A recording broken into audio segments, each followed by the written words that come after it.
Hey YouTube, Jethro here, and it's pickle time. So this video's kind of going out to a friend down in Texas. She was up here last summer. Real interesting lady, has a nice big family, and she's been doing a lot of sweet pickles from what my daughter says, because you get the recipe packet from Walmart, or that's all she's done. So today we're going to work on some dill pickles and just show how easy it is. And I've had a lot of questions here locally. A lot of people know I do what I do, and I get phone calls about this time all the time. How to do this, how to do that. So this is kind of for anybody else that wants to see, but I know where she's at, she'll be able to see it. So basically I have obtained, they ain't all out of my garden, but a nice batch of pickles. Now I'm gonna pickle these whole, and the ones on the back here, those, part of them are going to be sliced up, and they're all going to be dill or hamburger chips. On that batch, I've still got a bunch of pickles here that I can turn into some bread and butters or something, or a bunch of cukes I can turn into bread and butters. So anyhow, I'm going to get all my stuff ready. The first thing is, you see I got those soaking in some water, and I'm not going to use lime this time. I used to use lime, but Walmart's got, basically it's a calcium chloride type stuff that you add to each jar, and it really does keep your pickles nice and crisp. So I used that last year and had great luck with it. I'll show that in a minute, along with the rest of the ingredients out here on the table. So we'll be back. Okay guys, so making my dill pickles. I like fresh dill. Like I said, I haven't got a whole lot of stuff this year, so I went ahead and had to buy my dill. Dill seeds. I use probably about 2 teaspoons per quart jar. Red pepper flakes, I'll use about half teaspoon to a teaspoon of those. Garlic, I use at least 1 to 2 cloves of garlic, and then of course my canned salt, water, and this is what I was talking about on the granules. Okay, it's calcium chloride called Pickle Crisp. It takes a rounded 1/4 teaspoon for a quart jar, 1/8 of a teaspoon for a pint jar, but it really seems to do great on keeping pickles crisp for a long time. I mean, we had them all the way up until about a month ago from what I canned last year, and they were still great and crispy. The broth we're going to use, and I mix it up like this each time because it seems to do about what I'm going to put in the water bath, which is 5 quarts, and that is going to be,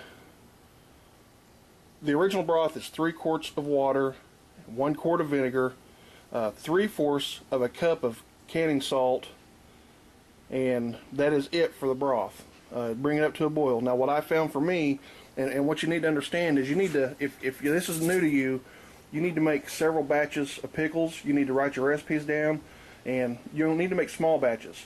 Throughout the year, taste them. The ones you like, put a circle around the recipe. The ones you don't like, exit out. I'd write it down on a book. I wouldn't label every single jar with what I had. I'd label my jars, 3 jars of 1, and have the 1 recipe written down. 3 jars of number 2, have the number 2 recipe written down.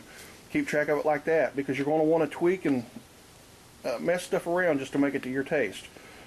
For me, I like 2 quarts of water to 1 quart of vinegar. I like that super sour taste. I went down to just under 1/2 of a cup of salt, just a little over 1/3, in between 1/3 and 1/2, and that seems to be the right saltiness for me. Angel, quit! Blue heeler's chasing a duck. So anyhow, that's just what my broth is. 2 quarts of water, 1 quart vinegar, and between 2/3 to 1/2 of a cup of salt, and that's just something this whole house likes, so that's what I'm sticking with. Garlic, 2 cloves per jar. The red pepper flakes, or if you have a whole cayenne peppers, I'll usually put 1 to 2 whole cayenne peppers per jar. As time goes on, the warmer they get, but it's a real nice spicy bite. Okay, one thing I want to show you about your cukes when you're getting them ready, and I'm brushing these off, but you'll notice there's the vine end, which when you usually take them off, that vine snaps into the cuke. That's good. If you don't and you snap the vine, you need to trim it off with a knife. The blossom ends, every single one of them, you need to nip that blossom off with a knife. That helps your broth or your brine penetrate all the way through the pickle a lot easier. This kind of shot for TJ, I'm telling you, can't catch a break. Look at this. I mean, it just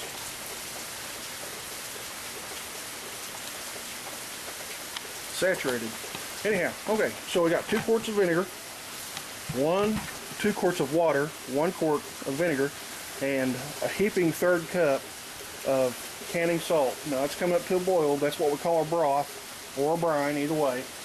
Brine's something you soak something in, so this is more of a broth because we're going to pour it over the top of it and then we're going to seal it up and can it. My jars are over chia. Now I'm getting ready to put them in some hot water and boil them for a few minutes. Then I'll put them over there and load them up with garlic and my seasonings. Like I said, about a teaspoon of the pepper flakes, teaspoon and a half, 2 teaspoons of dill seed. I'm going to put 2 cloves of garlic in each, and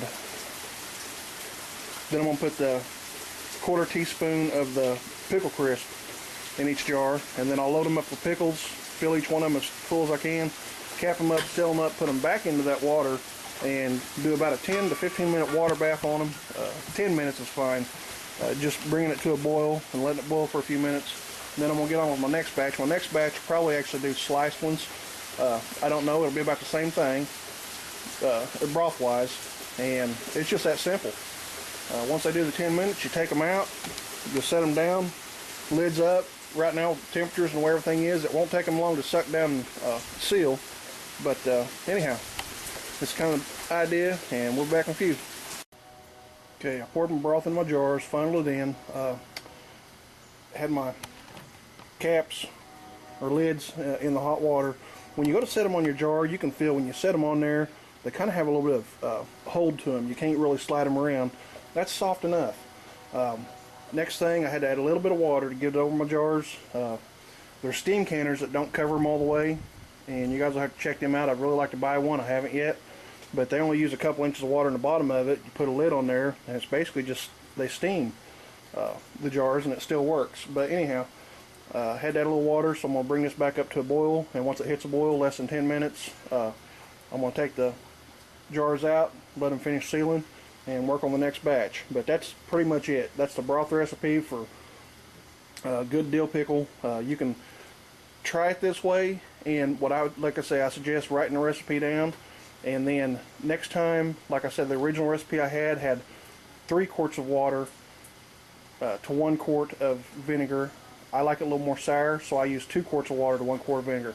The original recipe had 3/4 cups of salt. That was way too salty for me. The kids love them as hamburger chips, as pickle chips, and put them on a burger. That's just the right seasoning for them, but to me they still are salty. So I cut way back on the salt. Just try your own, write them down, a couple jars at a time, and when you figure out that's not what you want, then, you know, it's a process of trial and error. But it's Jethro out.